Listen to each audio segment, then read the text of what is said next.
안녕하세요. 사연 읽어주는 남녀입니다. 오늘도 와주셔서 감사드리며 그럼 오늘의 사연 바로 소개해드리겠습니다. 제가 처음 시어머니를 만난 날을 저는 아직도 잊을 수가 없습니다. 시어머니를 본 순간 저는 저희 엄마가 살아 돌아온 줄 알았어요. 그리고 남편과 시어머니를 가족으로 만나면서 제가 겪어야 했던 충격적인 이야기를 한번 꺼내볼까 합니다. 남편을 처음 만난 건 회사 선배의 부탁 때문이었어요.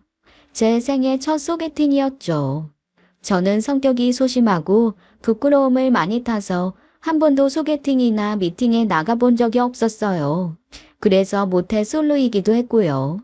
그런 제게 소개팅을 주선해준 선배는 저에겐 은인 같은 사람이었습니다. 제 소심한 성격에도 불구하고 회사 생활을 잘 해나갈 수 있었던 건 그 선배 덕분이었죠. 그래서 더욱더 거절 못하고 나가게 된 거였어요. 어쩌면 그런 제가 남편을 만나 소개팅을 한 것부터가 운명적 만남이었는지도 모르겠습니다. 어느 날 다짜고짜 시간과 장소를 말하고는 뒤돌아서는 선배에게 저는 다급히 물었어요. 저기 선배, 그런데 어떻게 알아봐요? 그 사람 누군지. 그건 알려줘야 만나죠. 뒤돌아가던 선배가 돌아보며 말하더라고요. 빛이 막 나는 사람이 다가와서 말 걸면 그 사람이니까 그냥 가서 기다려봐. 네? 빛이 나요? 저기요, 선배. 벌써 가셨네.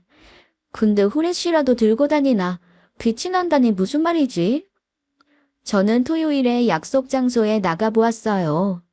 그리고 정말 빛이 나는 사람을 보게 되었습니다. 큰 키에 눈부시게 하얀 얼굴, 게다가 머리부터 발끝까지 온통 흰색인 그 사람을 보게 되었어요. 하얀 모자에 하얀 정장 차림, 양말도 흰색에 신발까지 하얀색인 그 사람은 흰 벽에 서 있으면 절대로 눈치채지 못할 만큼 하얗게 변장을 하고 왔더라고요. 얼굴에 옷까지 하얗다 보니 정말 온몸에서 빛이 났습니다. 눈부셔. 뭐야 저 사람? 무슨 종교단체에서 나온 건가? 그런데 그 사람이 제게 다가와 말을 걸더라고요. 이소영 씨, 맞죠? 저를 아세요? 아니 어떡해. 오늘 소개팅 하기로 했던 박찬호예요. 그날 알게 된 사실은 남편도 첫 소개팅이라는 거였어요. 찬호 씨, 혹시 오늘 소개팅 끝나고 약속 있으세요? 아니요. 왜요, 소영 씨? 혹시 저랑 맥주라도 한 잔 더 하시려고요? 아니요, 그게 아니라 옷이 어디 행사에 가실 일이 있으신가 했어요. 이 옷은 제가 소영 씨 만나려고 특별히 맞춰 입고 나온 거예요. 잘 보이고 싶어서 좀 꾸몄는데, 역시 좀 튀었나요? 제가 원래도 후광이 좀 있는 편이라, 아무래도 옷이 하얘서 오늘은 더 후광이 강했을 수도 있겠네요. 후광이요? 빛 반사요? 빛반사? 뭐 그렇게 부르기도 하나요? 그 연예인들한테 후광 미친다고 하잖아요. 그 후광. 그 말에 저는 빵 터지고 말았어요. 그냥 남편의 엉뚱한 생각들도 너무 순수하고 귀여워 보였거든요. 그리고 그런 모습이 경직되어 있던 제 기분을 풀어주었네요. 어렵기만 할 거라 생각하고 걱정했던 소개팅이 생각보다 편안한 분위기에서 지나갔어요. 그 덕에 남편에게 호감도도 쭉 올라갔고요. 저희 둘은 다음 약속을 잡으며 그 후로 쭉 만나게 되었어요. 남편은 유쾌하고 재미있는 사람이었습니다. 게다가 아주 자상하기까지 했죠. 저와는 완전 반대인 사람이었어요. 저는 소심하고 말수가 적은 편이었거든요.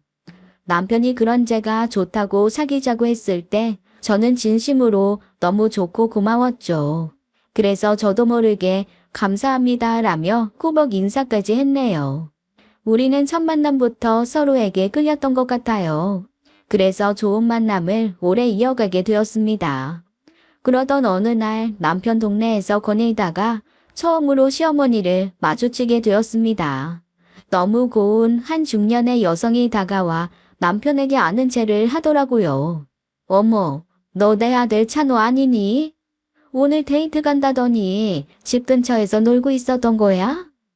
엄마, 여긴 어쩐 일이세요? 나야 잠깐 뭐 좀 사러 나왔다가 저 멀리서 빛이 나길래 따라와 봤더니 우리 아들이 여기 있지 뭐야? 아, 엄마도 보신 거예요, 제 후광? 제가 연예인들처럼 후광이 비친다는 얘기 종종 듣잖아요. 아마도 엄마가 그 빛을 보고 따라오신 것 같네요. 참, 여기 제 여자친구예요. 수마, 이분 우리 엄마. 어머나, 말로만 듣던 소영 씨를 오늘 처음 만나보네요. 내가 얼마나 소영 씨를 보고 싶었는지 몰라요. 안녕하세요. 이소영입니다. 어쩜 목소리도 예쁘고 참 차분한 게 내 아들이랑 너무 잘 어울리네요. 감사합니다, 어머님. 어머, 어머님이라고 하는데 왜 내 심장이 떨리지? 어머, 나도 주책이네. 그러지 말고 내가 커피라도 한 잔 사주고 싶어서 그런데 어디 카페라도 잠깐 들어갈까요? 이렇게 헤어지기엔 내가 너무 아쉬워서요. 남편이 괜찮냐고 눈빛을 보내기에 저는 좋다는 눈빛을 보냈어요. 그리고 어머님을 따라 카페로 들어가게 되었죠. 어머님이 지갑에서 카드를 꺼내서는 무얼 마시고 싶냐고 묻더라고요. 그리고는 직접 주문을 해서 가져오셨어요. 제가 가져올게요, 어머님. 아니에요. 수영 씨는 앉아 있어요. 내가 갖고 올게요. 어머님은 처음 만난 저를 손님 대접하듯이 깍듯이 대해주셨어요. 어린 사람이라고 말 한마디 놓는 법이 없으시더라고요. 남편처럼 밝은 성격에 참 맑아 보이는 분이셨어요. 그렇게 시어머님은 저희 앞에 커피 한 잔씩을 놓아주시고는 자신은 가보겠다며 자리에 앉지도 않으셨습니다. 어머님, 지금 가시려고요? 그럼요. 나야말로 오늘의 불청객이었을 텐데 내가 이 자리에 오래 머물면 예의가 아니죠. 나는 정말 처음 본 소영 씨가 너무 예뻐서 커피 한 잔 사주러 온 거예요. 그럼 우리 아들이랑 재미나게 대화 나누고 들어가요. 감사합니다. 고마워요, 엄마. 우리 엄마 정말 센스쟁이라니까. 그럼 엄마는 가볼게. 더는 우리 아들 호강에 돈이 부셔서 못 있겠다.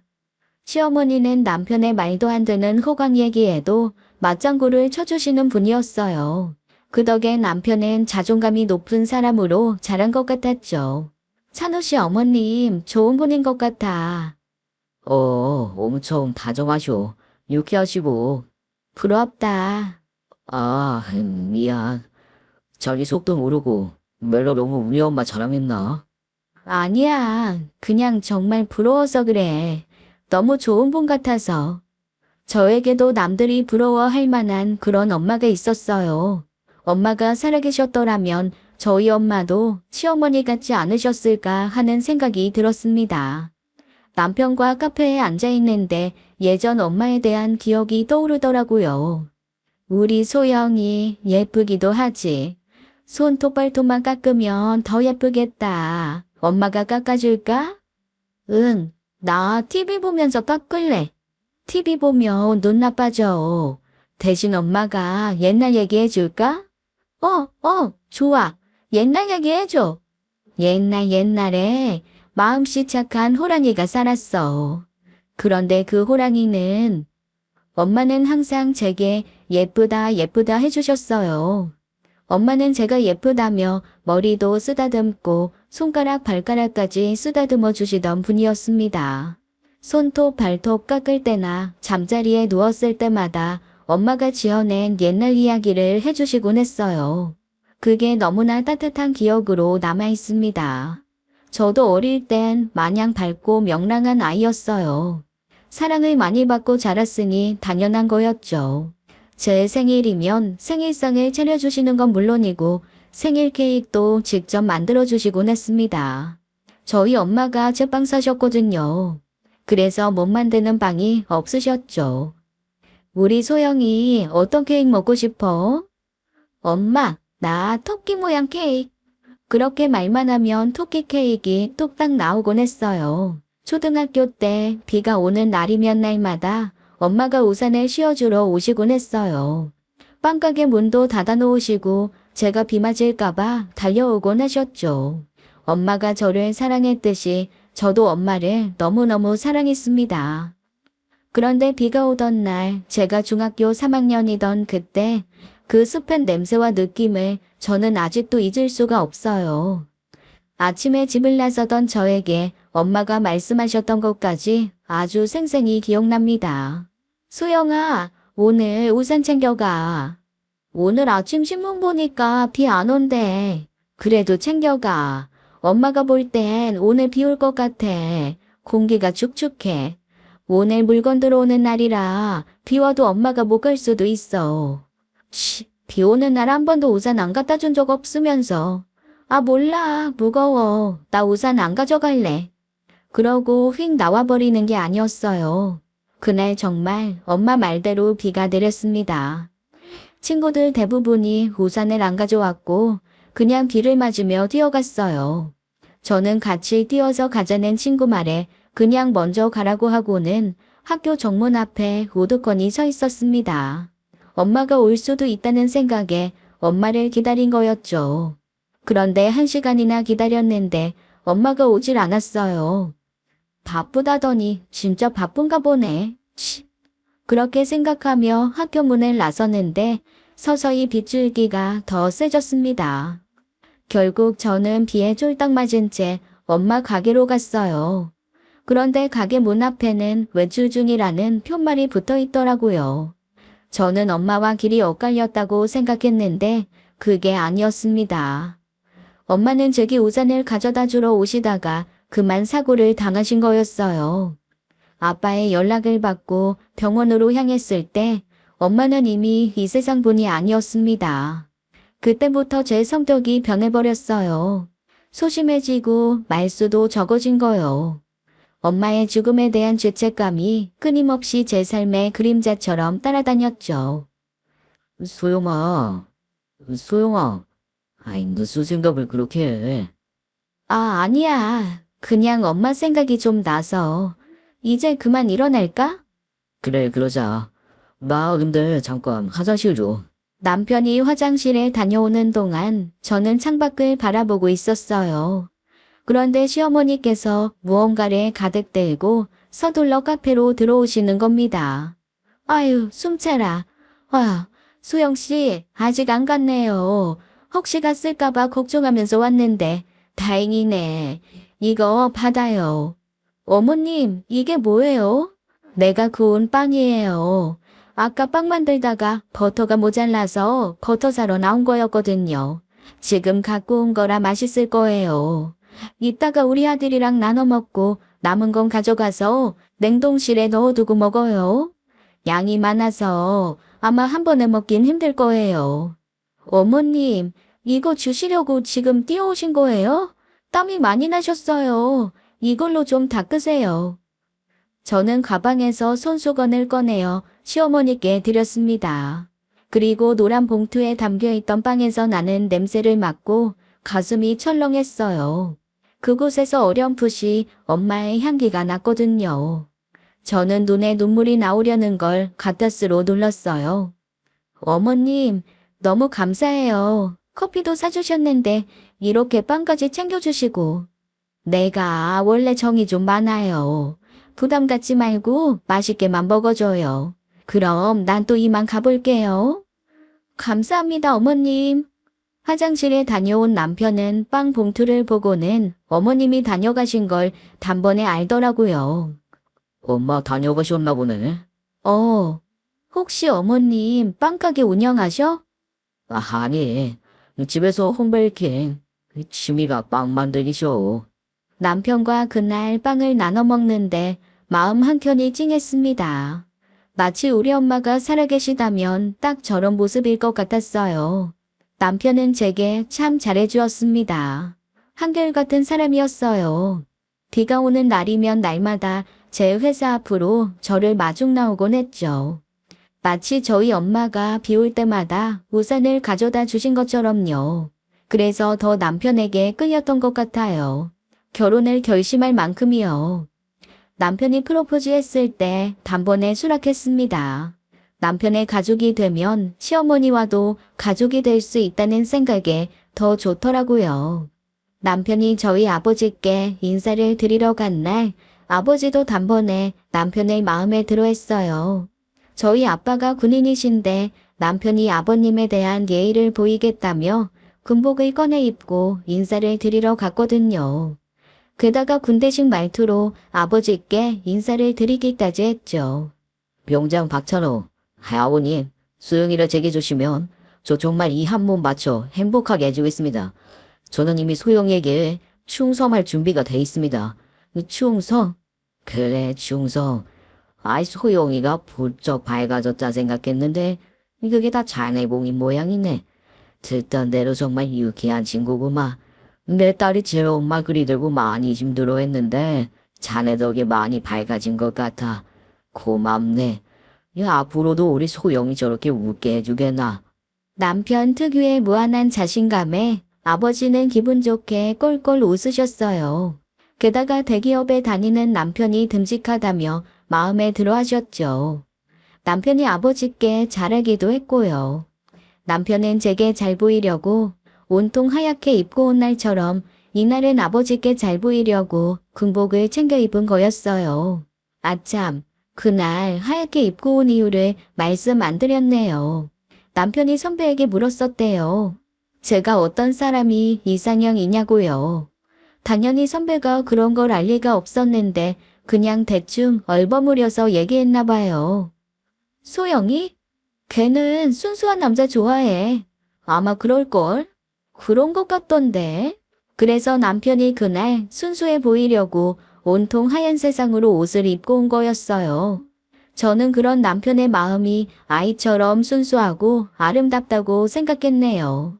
저도 눈에 콩깍지가 끼었었나 봐요.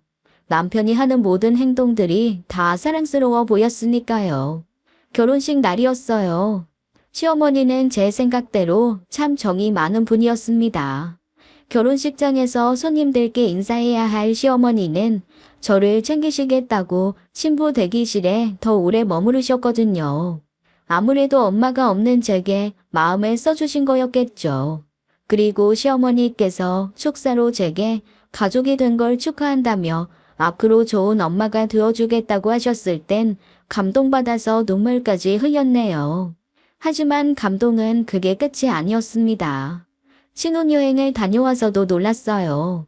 시댁에 인사드리러 갔는데 제가 좋아하는 음식들을 잔뜩 차려주셨거든요. 그것도 시부모님을 비롯해 남편도 못 먹는 음식들을 말이에요. 사실 제가 삼합을 좋아합니다. 어릴 땐 못 먹었는데 어느 순간부터 그 음식이 좋아졌어요. 엄마 생신날 아버지가 그러신 적이 있었거든요.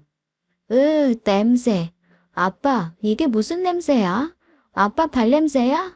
얘기 요소가 아빠 발 매일 씻거든. 너 이게 뭔 줄 알아? 이게 바로 삼합이라는 거야. 너희 엄마가 제일 좋아하는 음식. 네 엄마는 이 냄새 나는 게 세상에서 제일 별미라고 맛있대. 그래서 꼭 생일 때마다 먹어야 한대. 아빠는? 아빠도 좋아해? 이건 비밀인데, 사실 아빠는 삼합 안 좋아요. 이거 먹으면 막 팔에 닭살도 꼬그려. 근데 엄마한테 비밀이다. 알았지? 왜 비밀이야? 그냥 싫다고 안 먹으면 되잖아. 그럼 엄마가 속상해서 다음부터는 안 먹겠다고 할걸. 가족이란 그런 거야. 내가 싫어하는 음식도 다른 가족을 위해서 같이 먹어줄 수 있는 거. 아빠가 같이 먹어줘야 우리 엄마가 다음에 또 먹자고 할 거 아니냐. 엄마가 돌아가시고 나서 그 이야기가 떠오르던 날 저는 삼합을 한번 먹어보게 되었어요. 그리고 그때부터 가장 좋아하는 음식이 되었습니다. 그런데 그걸 어머님께서 일부러 준비해 주신 거였어요. 남편과 시어머니는 저를 위해 억지로 한 입씩 드시더라고요. 아버님은 입 근처까지 가져가셨다가 도저히 안 되겠다며 포기하셨고요. 저를 위한 그 마음들이 어찌나 감사한지 가슴이 촉촉해지는 기분이었네요. 게다가 제가 집에 돌아가는 날 반찬들도 바리바리 싸주셨습니다. 결혼 후 제가 가장 많이 한 말이 아마 감사합니다 였을 거예요. 저 정말 시집 잘 왔다는 생각이 절로 들었습니다. 남편 집안의 화목한 분위기도 너무 좋았어요. 시부모님은 참 사이가 좋아 보이셨습니다. 아버님은 가부장적인 성격이었고 시어머니는 천상 현모양처 스타일이었어요. 그래서 시부모님 금슬이 좋아 보였던 거겠죠. 아이, 나 물 한 잔만 갖다 줘. 네, 알았어요. 보통 두 분의 대화는 아버님이 이거 해줘, 저거 해줘 하면 시어머니는 네, 알았어요. 네, 그럴게요. 이런 대화가 대부분이었습니다.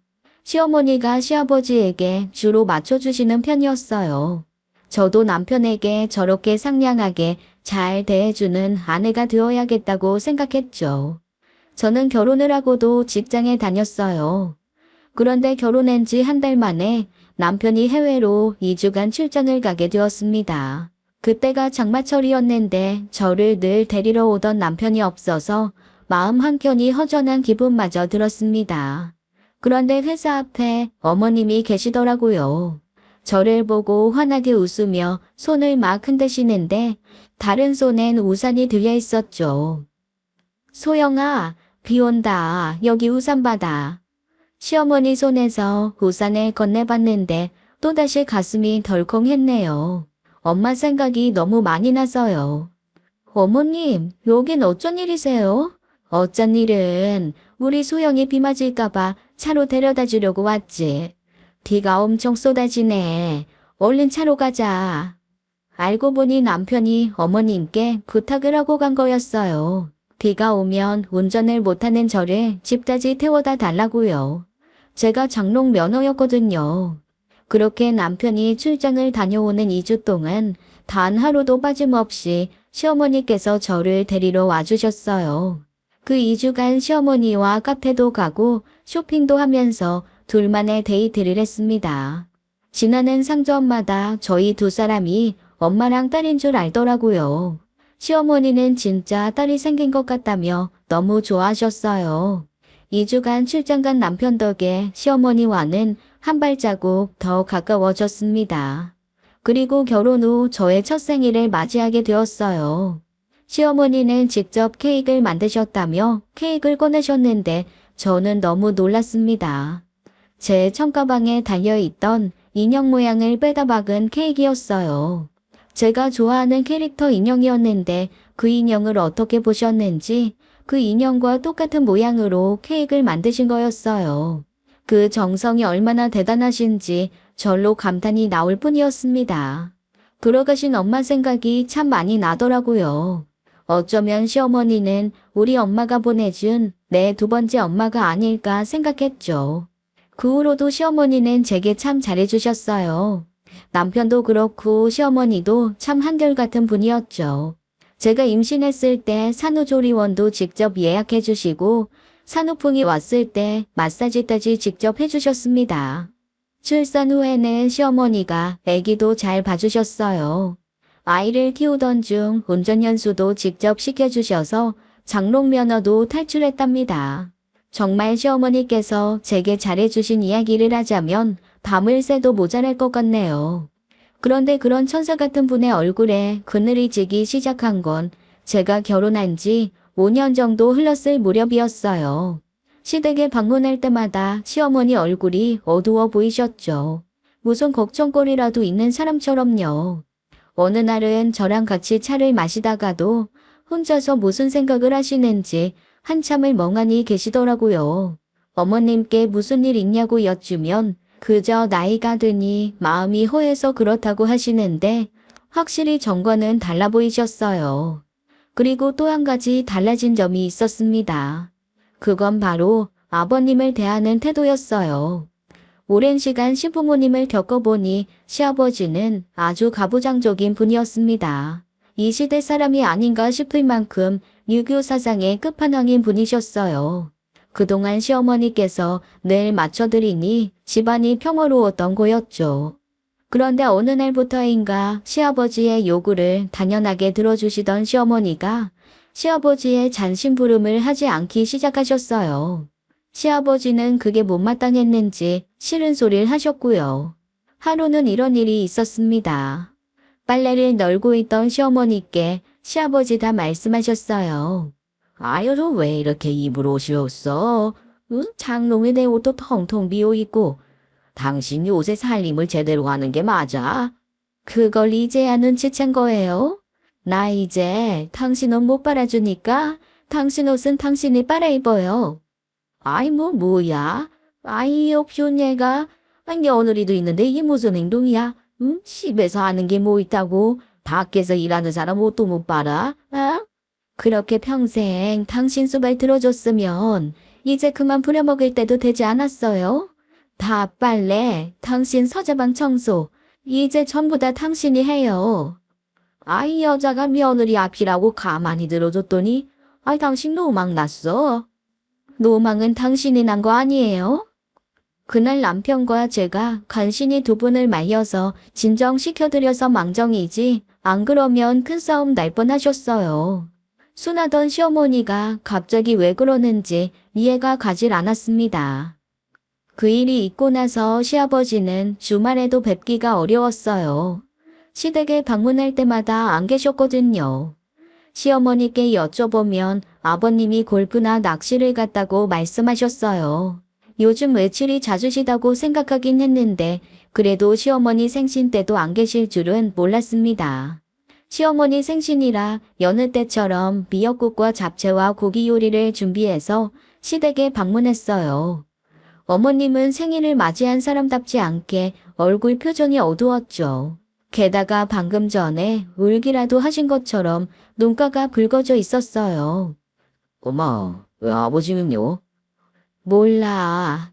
그 인간 낚시 가서 물에 빠져 죽었는지 아니면 골프장에 가서 공에 맞아 죽었는지 내가 알게 뭐야?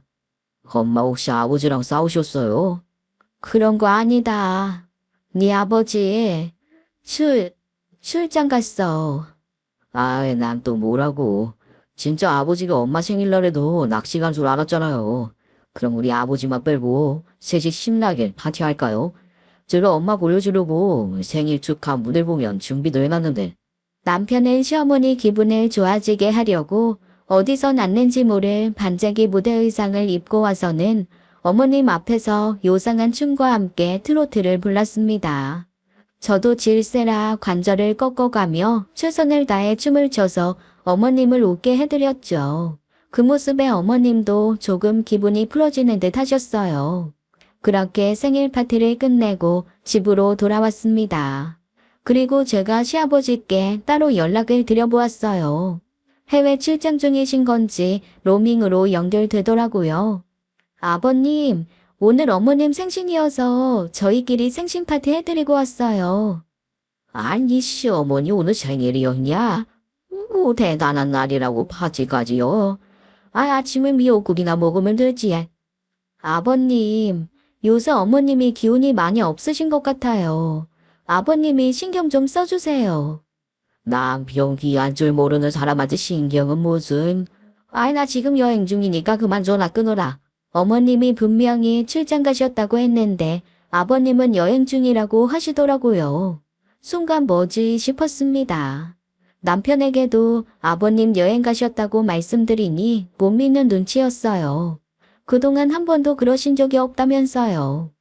어머님은 점점 우울해 보이셨고 저희는 걱정되는 마음에 상담센터에 가보자고 했습니다. 하지만 어머님은 완강히 거부하셨어요. 그러던 어느 날 남편이 상여금이 나왔다며 어머님과 함께 바람 좀 쐬고 오라고 카드를 내밀더라고요. 남편도 요즘 부쩍 날카로워진 어머님이 신경 쓰이는 눈치였죠. 저는 어머님을 모시고 양평의 한 카페로 모시고 갔어요. 남편과 제가 연애할 때 자주 들르던 카페였습니다. 2층짜리 건물을 통째로 카페로 운영하는 곳이었어요. 주문한 커피를 받아서 시어머니와 함께 2층으로 올라갔는데 그곳에서 딱 아버님을 마주치게 되었습니다. 어머, 어머님, 저기 아버님 아니세요? 어디? 시어머니가 제가 가리킨 곳을 바라보며 아버님을 확인하시더니 갑자기 허둥대며 얼른 집에 가자고 하시더라고요. 이제 막 커피를 받았는데 갑자기 집에 가자는 어머님의 행동이 어딘지 이상해 보였어요. 어머님이 서두르는 통에 1층에서 올라오는 한 여자와 어머님이 부딪히고 말았죠. 그 바람에 그 여자가 들고 있던 커피가 어머님 옷에 모두 쏟아져 버렸습니다. 어머, 어머님, 괜찮으세요? 제 말이 끝나기 무섭게 짝 하는 소리가 커피숍에 울려 퍼졌습니다. 저는 너무 놀라 동그래진 눈으로 어머님을 쳐다보았어요. 어머님은 화가 잔뜩 나셔서 얼굴이 시뻘게 지셔서는 앞에 있는 여자를 노려보고 있었습니다. 요즘 어머님이 예민한 줄은 알았지만 어머님 옷에 커피를 쏟았다고 그 여자를 그렇게 때릴 줄은 몰랐어요. 이건 어머님이 너무하셨다는 생각이 들었습니다. 그렇게 순하던 어머님이 요즘 왜 이러실까 싶어 걱정이 앞섰어요. 제가 이런 생각을 하는 동안에도 사건은 진행되고 있었죠. 어머님에게 뺨을 맞은 그 여자는 손으로 얼굴을 감싸고는 그 자리에 주저앉더라고요. 마침 아버님이 저희를 보셨는지 달려오셨어요. 아이, 당신 이게 뭐하는 짓이야? 왜 다짜고짜 사람을 때리고 그려? 아유, 미쓰리, 괜찮어? 아유, 어디 안 다쳤어? 아유, 이 고운 얼굴에 상처 안 났나 봐봐. 놀고 앉았네. 보자 하니까 그 년이 무슨 자랑이라고 이런 벌건대 낮에 카페를 돌아다니게. 뭐야? 아이, 당신이야말로 집에서 살림이 날 곳이지. 뭐 한다고 여기까지 와서 이 사람을 때리고 난리야. 아이, 혹시나 미행했어? 그것도 며느리까지 끼고 와서. 아이, 당신 당장 미쓰리한테 사과해. 이 어디 가니 고운 발바닥 같은 당신 소리 들이물어. 뭐야? 너 오늘 너 죽고 나 죽자. 그 순간 시어머니는 제가 들고 있던 커피를 아버님 얼굴에 쫙 뿌리시더니 당황해하는 아버님이 정신을 차릴 틈도 안 주시고 머리채를 잡아 흔드셨어요. 아버님이 어머님에게 머리채를 잡히자 그 부윤이라는 젊은 년이 일어나 어머님 머리채를 잡더라고요. 그래서 저도 그 여자 머리채를 잡고 힘껏 흔들어 버렸습니다. 결국 카페 주인의 신고로 경찰까지 왔고 우리 네 사람은 그 카페에서 쫓겨나게 되었어요. 며느리 앞에서 창피한 줄 알아. 다 늙어서 이게 무슨 추태야? 당신 말 들어줄 생각 없습니까? 아, 시끄럽게 하지 말고 이혼 서류나 작성해서 내 책상에 올려라. 당장 이혼해 줄 테니까 집으로 들어오기나 해. 아이, 당신 드디어 결심 선 거야. 어차피 이럴 거 그동안 왜 그렇게 버팅겼어? 아이, 뭐 아무튼 아이, 내가 오늘이라도 집에 들어갈 테니까 당신 딴소리 하지 마. 미친 노인네. 저는 어머니를 모시고 차에 탔어요. 당차게 아버님을 쏘아대던 어머님은 어디 갔는지 차에 타자마자 펑펑 울며 신세 한탄을 하셨죠. 그런데 그 한탄을 듣다 보니 저도 더러 울컥하더라고요. 젊은 시절의 두 분은 처음부터 경제적 여유가 있던 게 아니었대요. 아버님 사업이 여러 번 위기가 있었는데 그때마다 어머님이 돈을 대주셨다고 했습니다. 어머님이라고 돈이 많아서 도와주신 게 아니었대요. 남편 업어 키우며 식당 일하고 청소 일하며 돈을 모아서 아버님 사업 자금으로 대주신 거였다네요. 내가 얼마나 열심히 살았는지 아니? 우리 가족 잘 살아보겠다고 남의 밑에서 급신대가며 일했다. 그래야 내 자식 잘 키우고 말년에 편히 살 거라 생각하면서 손이 부르트고 발이 부르트도록 일했어. 알뜰살뜰 집안 살림 하시며 돈까지 벌어서 아버님의 부도위기를 여러 번 넘기셨다고 했습니다.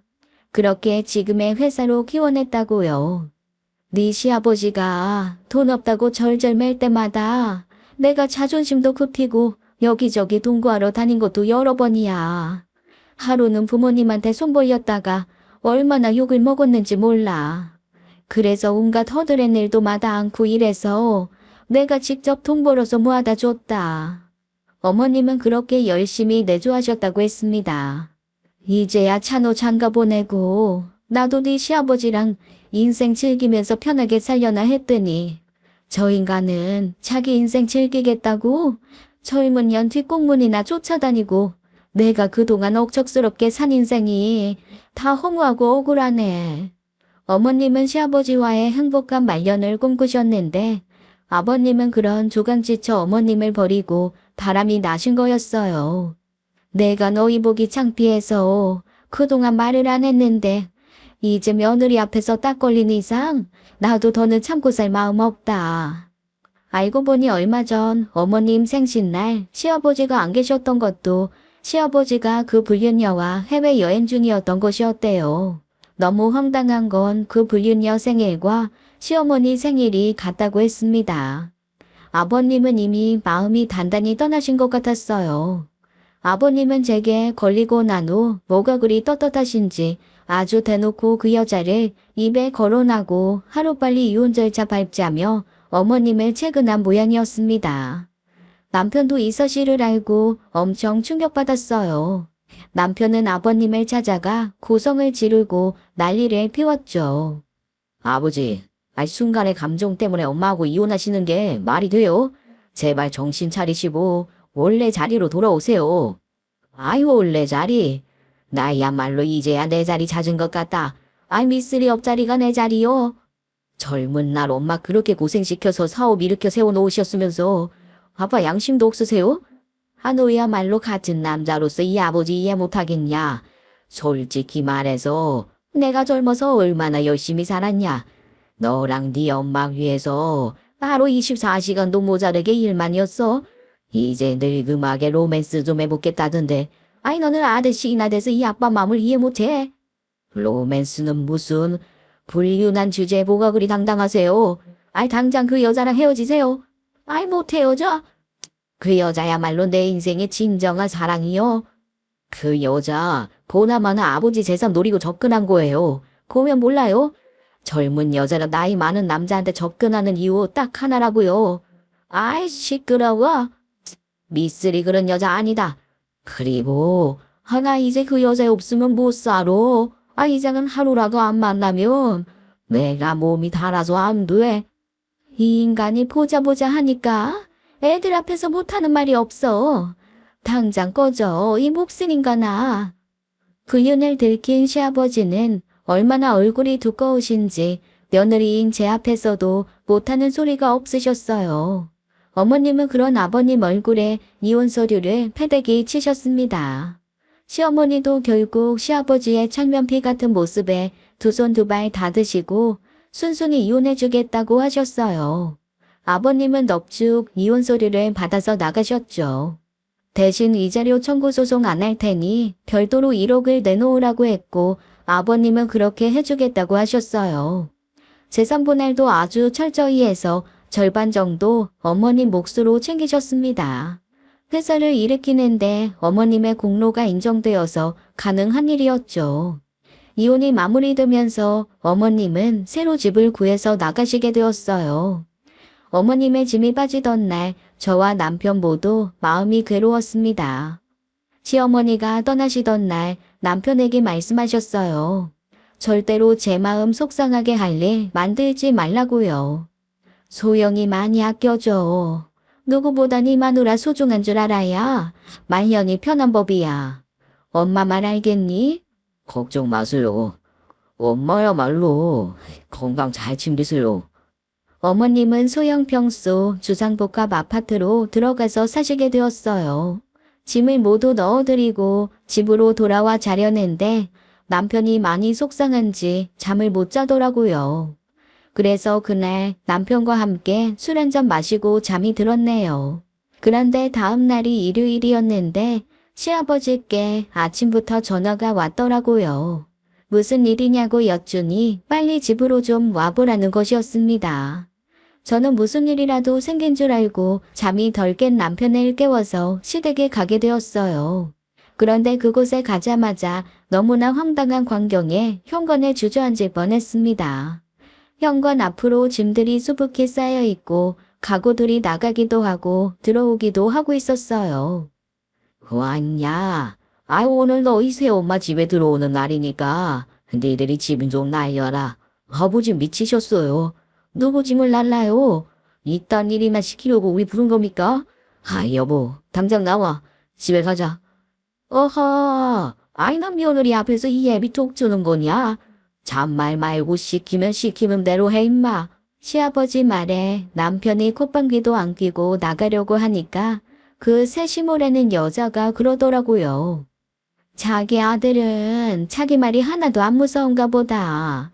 먹이고 입히고 공부시키고 장가까지 보내줬는데 해줄 거 다 해준 아버지한테 효도할 생각은 못할 망정.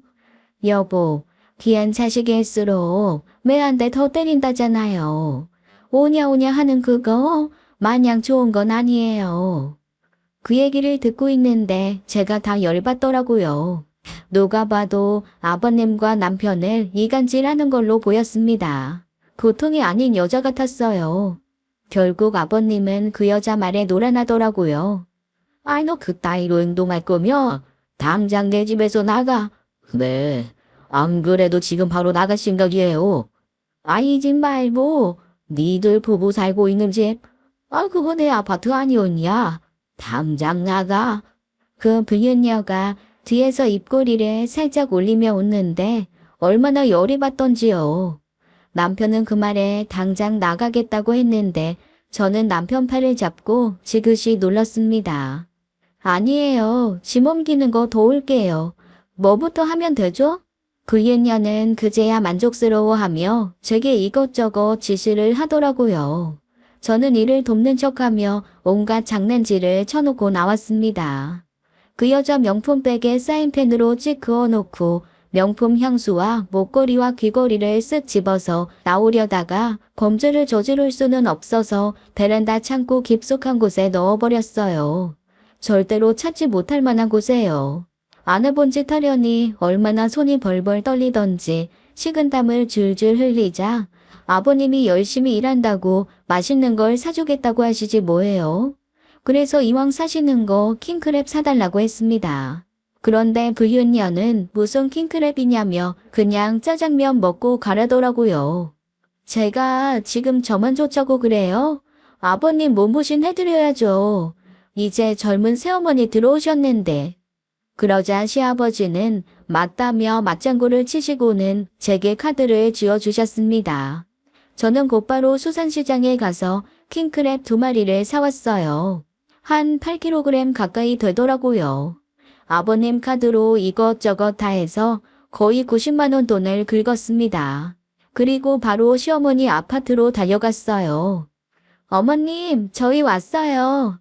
너희들이 연락도 없이 웬일이니? 죄송해요. 갑자기 킹크랩이 생겨서요. 얼른 드세요, 어머니. 어머, 이 비싼 걸 이렇게나 많이 사왔어? 니들이 돈이 어딨다고. 엄마 얼른 드셔. 이거 먹고 엄마 몸보심해야지. 저와 남편은 어머님과 함께 신나게 킹크랩을 발라먹었어요. 어찌나 살이 달큰하고 맛있는지 스트레스가 쑥 내려가는 기분이었죠. 어머님은 뭣도 모르고 맛있게 드셨고요. 저희가 하도 안 오니 시아버지가 계속 연락을 하시더라고요. 얘야, 아직 오려면 모르냐? 아니, 새엄마가 배고프다고 난리다. 지체하지 말고 얼른 들어와라. 그런 문자가 수십 통 와 있었습니다. 저와 남편은 둘 다 전화기를 꺼버렸어요. 그리고 그날 밤 시아버지 댁 우편함에 아버님 카드를 넣어놓고 나왔습니다. 나중에 아버님이 보낸 문자를 보니 노발대발 난리가 나셨더라고요. 제가 조심스럽게 단문을 보내드렸어요. 어제 갑자기 디스크가 터져서 병원에 입원하는 바람에 킹크랩도 잃어버리고 난리도 아니었다고요. 카드는 남편 통해서 우편함에 넣어놨다고도 알려드렸습니다. 그렇게 문자를 보내놓고 또다시 전화기를 꺼놨어요. 아마 엄청 열받으셨을 거예요. 그 후로 몇 번 겪어본 새 시어머니는 참 간사한 사람이었습니다. 앞에서는 시아버지에게 교태 부리고 아양을 떨면서 단쓸게 다 빼줄 듯이 굴면서 뒤로는 저와 남편을 아래껏 대하듯이 굴더라고요. 그런 사람에게 교양이라고는 찾아볼 수도 없었죠. 하루는 새 시어머니께 연락이 왔습니다. 시아버지 건강이 좋질 않으니 와서 좀 보라고요. 그래서 자식된 도리로 찾아뵙게 되었어요. 그런데 너무 황당하게도 아버님 건강은 멀쩡하셨습니다. 저희 부부가 시댁에 왕래를 안 하니 세시모라는 사람이 술을 쓴 거였죠. 그래놓곤 저를 불러서는 은근히 이것저것 그려 먹으려고 하더라고요. 저랑 몇 살 나이 차이도 안 나면서 얘야 얘야 하고 부르는데 어이가 없었습니다. 얘야, 온 김에 이불 좀 갈아주고 갈래? 내가 요새 몸이 좀 힘들어서. 그래도 한 살이라도 젊은 네가 해주면 어떨까 싶은데. 힘들면 이불 갈지 말고 그냥 쓰던 거 쓰세요. 그러기엔 이불이 너무 더러워서. 우리가 요새 신혼이라 이불이 남아나질 않아서. 어머머, 별꼴이야 정말. 참, 순진한 척 하기는. 새 시어머니에게서 교양이라고는 찾아보기 힘들었어요. 말 하나하나가 질이 낮아 보였습니다. 우리 시어머니와는 너무나도 차원이 다른 사람이었어요. 시아버지는 저런 여자가 뭐가 좋다고 홀딱 넘어간 건지 이해 불가였죠. 저는 새 시어머니가 시키는 대로 이불을 빨았어요. 그런데 제가 일부러 그런 건 아닌데 이불 지퍼 여는 게 안 보여서 일체형인 줄 알고 그대로 세탁기에 넣고 빨았네요. 나중에 보니 지퍼가 아주 작게 달려 있더라고요. 그걸 모르고 그대로 세탁기에 넣어서 빨았더니 솜이 다 터지고 세탁기에 하얗게 덕지덕지 붙고 난리도 아니었죠. 새 시어머니는 혼술합시고 가져온 새 이불이 그렇게 되자 노발대발 난리를 쳤어요. 게다가 유일하게 가전으로 사온 세탁기가 망가졌다고 엄청 화를 냈습니다. 그 화내는 소리에 남편도 시아버지도 달려오셨죠. 내가 정말 미쳐. 이불 빨래 처음 해봐. 새로 산 이불이며 세탁기며 이게 돈이 얼만데. 다 어쩔 거야, 어? 죄송해요. 지퍼가 안 보이길래 통째로 빨아도 되는 건 줄 알고. 애초에 그걸 왜 우리 아내한테 시킵니까? 그쪽은 손이 없어 발이 없어. 아이 놈이 새엄마한테 그쪽이 뭐야? 그리고 존댓말 깍듯이 하지 못해. 여보, 이것들이 날 아주 우습게 보고 일부러 이러는 모양인데 이참에 아주 호적에서 파버려요. 뭐? 호적을 파? 아, 그래야 당신이 우리 아버지 재산 홀랑 꿀꺽하니까 이제야 대놓고 본색 드러내네. 아버지, 이래도 이 여자가 진정한 사랑이에요? 호시탐탐 아버지 재산 가질 생각만 하는 여자라고요. 그때 갑자기 전화벨이 울렸습니다. 바로 제 핸드폰이었어요. 아, 잠시만요. 네, 아빠. 네? 뭐라고요? 저 죄송한데 저 지금 당장 가봐야 해서요. 무슨 일이야? 장인어른이 왜? 아빠가 화장실에서 그만. 아버님, 그럼 다음에 뵐게요. 저는 불이 나게 옷과 가방을 챙겨 남편을 데리고 밖으로 나왔습니다. 남편은 제 행동에 놀라 무슨 일이냐며 물었어요. 왜 그래? 장인어른한테 무슨 일 있으신 거야? 큰일 났어. 아빠가 화장실에 휴지가 없으시다고 전화하셨네. 휴지 좀 주문해달라고. 뭐? 너 무슨 그런 장난을 치냐? 어쩔 수 없잖아. 거기서 계속 그 말 같지도 않은 소리 듣고 서 있기 싫으면 그렇게라도 해야지. 마침 아빠가 전화해줘서 망정이지. 안 그랬으면 거기서 싫은 소리 한참 듣고 서 있어야 됐어. 그 후 웬만하면 시댁에 가지 않았어요. 거의 발길을 끊었다는 게 맞는 말이겠죠. 새 시어머니는 저와 남편에게 대접받고 싶어서 안달이었고 시아버지는 위계질 수 없다고 남편을 들들 볶았지만 점점 얼굴 볼 날이 없어지니 악감정도 서서히 흐지부지해지더라고요. 시어머니는 이혼 후에 더 젊고 예쁘게 살고 계셨어요. 제빵사 자격증을 이용해서 동네에 유기농 빵가게를 오픈했는데 장사가 제법 잘 되었습니다. 빵을 굽는 시어머니를 볼 때면 엄마 생각이 참 많이 났어요. 그러던 어느 날이었어요. 시어머니가 이혼하신 지 3년이 지난 시점이었습니다. 새 시어머니가 전화를 했더라고요. 당연히 일부러 안 받았습니다. 그런데 문자가 왔어요. 시아버지가 췌장암에 걸렸다고요. 남편도 이 사실을 듣고 많이 놀랐습니다. 췌장암이 사망률이 높은 암이다 보니 더욱 그럴 수밖에 없었어요. 시아버지가 수술을 받으시던 날 많이 무서워하시더라고요. 이제 인생 좀 살만하니까 이런 무서운 병에 걸리기나 하고 인생이라는 게 이렇게 뜻대로 안 되는 건가 보다. 췌장암 초기라고 하니까 너무 걱정 마세요. 이렇게 발견된 것만으로도 기적이었어요. 그런데 네 새엄마는 어디 있냐? 아까 집에 좀 다녀온다고 가던데요. 이제 1시간 후면 수술인데, 이 사람은 어디 간 거야? 내 옆에 꼭 붙어 있지 않고. 시아버지께서는 새 시어머니를 찾으며 전화해보라고 했는데, 새 시어머니의 전화기는 계속 통화 중이었습니다. 결국 아버님은 새 시어머니를 뵙지 못하고 수술에 들어가셨어요. 그리고 저는 남편 차에 놓고 온 제 핸드폰을 찾으러 잠시 주차장으로 내려갔습니다. 그런데 그곳에서 새 시어머니의 망언을 듣게 되었죠. 나 횡재했어. 내 남편 췌장암이래. 저는 제 귀가 잘못된 줄 알았어요. 남편이 췌장암인데 횡재라뇨. 도대체 이게 무슨 소리인가 했습니다. 그래 자기야. 췌장암이 그게 좀 무서운 병이야? 열에 9분 죽는다는 게 췌장암이라는데 이게 로또 아니면 뭐야. 나 조만간 로또 당첨된 것보다 더 많이 상속받게 생겼어. 만약에 악마가 있다면 저런 게 악마겠구나 싶었습니다. 제 눈으로 보고도 믿기지 않는 장면이었어요. 후들거리는 다리를 진정시키느라 차 안에 한 20분을 앉아있다가 병실로 올라갔어요. 차마 제가 본 광경을 시아버지께는 전달하지 못하겠더라고요.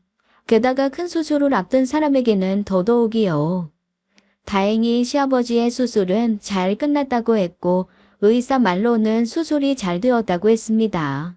시아버지는 수술이 끝나자마자 마취에서 깨는 중에 새 시어머니를 찾았는데 새 시어머니는 병실에 코빼기도 비추지 않았어요.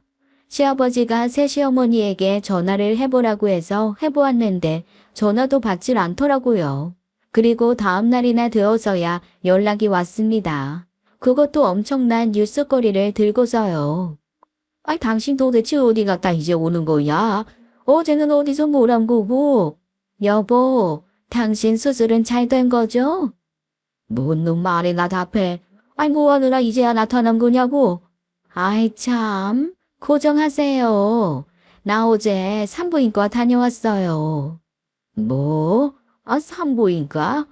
거기는 왜? 당신도 건강검진에서 뭐 나온 거요? 그게 아니고, 나 임신했대요. 당신 아이 가졌다고요. 임신? 네, 당신 축하해요.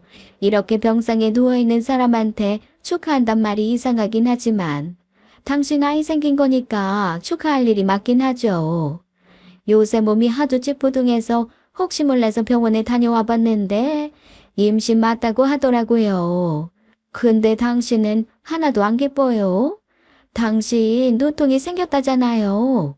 얼똘똘해서 그렇지. 내가 몸이 이 모양이라 누뚱이 키울 생각하니 앞이 캄캄하기도 하고. 아무튼 당신 그 나이 먹고도 정력 하나는 진짜 대단하네요. 당신 인상 좀 펴요. 당신 어제 수술할 때 내가 옆에 없어서 많이 서운했던 거예요? 미안해요. 그래도 이렇게 기쁜 소식 들고 왔잖아요. 시아버지는 병원 때문인지 새 시어머니의 임신 소식에도 크게 기뻐하지 않으셨어요. 그저 놀라하는 눈치였죠. 게다가 새 시어머니가 시아버지의 중요한 수술날 자리를 비운 것에 빈정상의하시는 것 같았습니다. 새 시어머니는 시아버지가 췌장암에 걸린 사실을 알게 된 후로 조금씩 변해갔어요.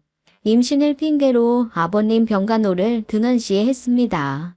늘 이유는 입덧이 심해서라고 하는데 우리가 안 볼 때면 무지막지하게 먹어대더라고요.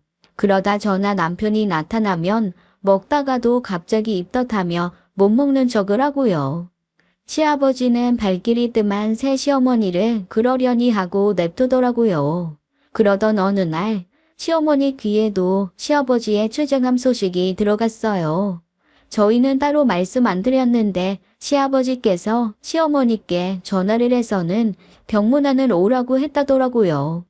아마도 새 시어머니가 콧배기도 안 비추자 서운했던 모양인지 꽁 대신 닭으로 본처였던 시어머니를 부른 것 같았습니다. 시어머니는 정이 많은 분이라 시아버지가 아프다고 하시니 외면하질 못하시더라고요. 결국 몇 번 병원에 같이 와주시고 시아버지 병수발도 몇 번 거들어 주셨어요. 그러던 어느 날 시아버지가 저희 있는 데서 시어머니께 미안하다고 말씀하시더라고요. 왜 내가 당신한테 참 못난 짓 했다. 미안해요. 시어머니는 시아버지 말에 쿨하게 말씀하셨어요. 그런 말 말고 얼른 낫기나 해요. 당신 췌장암 초기라더니 엄살이 너무 심한 거 아니에요? 시어머니도 새 시어머니가 밖으로 나돈다는 사실을 알고 계셨어요. 시어머니가 시아버지를 챙기는 동안 시댁의 풍경은 점점 변해가고 있었죠. 시어머니가 시아버지의 카드를 들고 나가 명품을 사들였고 집안 가구도 싹 다 바꿨습니다. 우연히 시댁에 갔다가 카드 고지서를 보게 되었는데 자그마치 카드값이 3천만 원이 넘었어요. 시어머니의 그 같은 행태에도 시아버지는 아무 말씀이 없으셨죠. 저는 속으로 생각했어요. 새 시어머니의 뱃속의 아기가 얼마나 중요하면 시아버지가 저 카드값에도 잔소리 한 번을 안 하실까 하고 말이에요. 반면에 먼저 낳은 자식인 남편에게는 병수발뿐만 아니라 회사 일까지도 엄청 시키셨습니다. 남편은 아버님이 췌장암 수술을 받은 후에 휴직을 하고 아버님 회사를 돌보기 시작했어요. 아버님이 그러기를 원하셨거든요. 남편은 돈 한 푼 안 받고 시아버지의 회사 일을 도맡아 하게 되었습니다. 그러던 어느 날이었어요. 시아버지의 몸 상태는 날로 좋아지셨고 새 시어머니의 배는 점점 불러오더니 어느 날 출산을 하게 되었습니다. 우리는 모두 새 시어머니가 출산한 병원으로 가게 되었어요. 시아버지는 따로 출발할 테니 저희에게 먼저 가 있으라고 했고요. 사실 새 시어머니가 출산을 하던지 말던지 관심도 없었습니다. 다만 시아버지께서 중대 발표가 있으니 꼭 참석하라고 하셔서 어쩔 수 없이 가게 된 거였어요. 도대체 무슨 발표를 하시려고 저렇게 무게를 잡으시나 궁금하기도 했고요. 저는 속으로 새로 태어날 아기에게 재산이라도 미리 증여하려고 하시는 건가 싶어서 솔직히 병원에 가는 게 내키지 않았어요. 병원에 가니 시어머니가 몸을 풀고 누워있더라고요. 젊어서 아기 낳느라 힘들지도 않았는지 아주 쌩쌩하더라고요. 새 시어머니는 아기를 낳고 아주 기세등등해진 모양이었어요. 새 시어머니의 출산에도 딱히 감흥이 없던 저와 남편을 보며 이렇게 말하더라고요. 찬호야, 요새 아버지 일 돕느라 힘들지? 그래도 조금만 참고 더 애써라. 네 동생한테 나중에 회사 물려주려면 형이 네가 고생 좀 해야지. 안 그러니? 이제 갓 나온 애한테 아버지 회사 맡길 생각까지 하셨어요? 얼굴에 욕심이 덕지덕지 붙었다고 생각은 했는데 내 생각보다도 욕심이 많네. 너무 그렇게 못되게 말하지 마. 아무리 그래도 얘는 네 동생이니까. 너희 시아버지가 날 너무나 사랑해서 가진 아인데 아무렴 그깟 회사 하나 안 주시겠니? 남편이 더 상대하기 싫어 병실을 나가려는데 시아버지가 들어오셨어요. 그리고 시아버지 들어오는 회사 변호사님이 서 있었습니다. 아예 난 늘 수고했다. 이제 당신이 애도 낳고 했으니까 내가 중대 발표 좀 하려고 왔어. 강 변호사 애들한테 얘기하지. 네, 회장님. 새 시어머니는 한껏 들뜬 표정으로 눈을 반짝였습니다. 그리고 곧이어 얼굴이 사색이 되었어요. 시아버지가 전 재산을 제 남편에게 증여하겠다고 했기 때문이었습니다. 게다가 회사도 전부 양도한다고요. 새 시어머니는 그 말에 펄쩍 뜨며 길길이 날뛰더라고요. 자기가 아들을 낳았는데 왜 본인이 낳은 아들한테는 아무것도 없냐고요. 게다가 자기는 법적으로 아내인데 자기 몫은 왜 안 챙겨주냐고 말이죠. 그러자 시아버지가 충격적인 이야기를 꺼냈습니다. 그렇지. 아니, 아무리 그래도 당신이 내 아내인데, 게다가 아들도 낳았고, 근데 그게 내 아들은 아닌 것 같으냐는 말이야. 뭐 지금이라도 당장 친자 확인 검사하고 싶으면 해도려. 근데 미쓰리, 내가 전에 말 안 했던가? 나 애 못 낳는다고. 나 젊은 시절에 오토바이 끌고 다니다가 사고 나서, 우리 차로 낳고 나서 고자 됐다고 말이요. 그게 무슨 소리예요? 여보, 당신이 고자라니. 뭘 그러고 보니 내가 창피해서 말 안 한 것 같네. 남자가 가오바했지. 그런 얘기를 어떻게 해요? 안 그려? 시아버지가 말을 마치자 시어머니 얼굴은 하얗게 질려 아무 말도 못하고 있었고 손은 벌벌 떨리고 있었어요. 그리고 그 손에 강 변호사가 이혼 서류를 쥐어주었습니다. 누구 애인지 모르겠지만 더러운 친음탁 싸움하기 싫으니 순순히 이혼 서류에 사인하지. 시아버지는 그 말을 남기고 병실 밖으로 나가셨어요. 저희도 따라 나왔습니다. 잠시 후 병실 안에서는 괴성이 흘러나왔어요. 아마도 새 시어머니가 자기 뜻대로 일이 흘러가지 않자 미쳐버린 것 같았죠. 그리고 며칠 후에 시어머니의 빵집 앞으로 찾아갔는데 그곳에서 서성이고 있는 시아버지를 보게 되었습니다. 저와 남편은 일부러 가까이 가지 않고 멀리서 시아버지를 지켜보았어요. 마침 빵가게에서 시어머니가 남자친구분과 함께 팔짱을 끼고 밖으로 나오고 계셨고 가게 문 앞에 서 있는 시아버지와 마주치게 되었습니다. 두 분이 이런저런 말을 주고받는 듯 했는데 급기야 시아버지가 시어머니 앞에 무릎을 꿇고 치맛자락을 붙들고 늘어지시더라고요.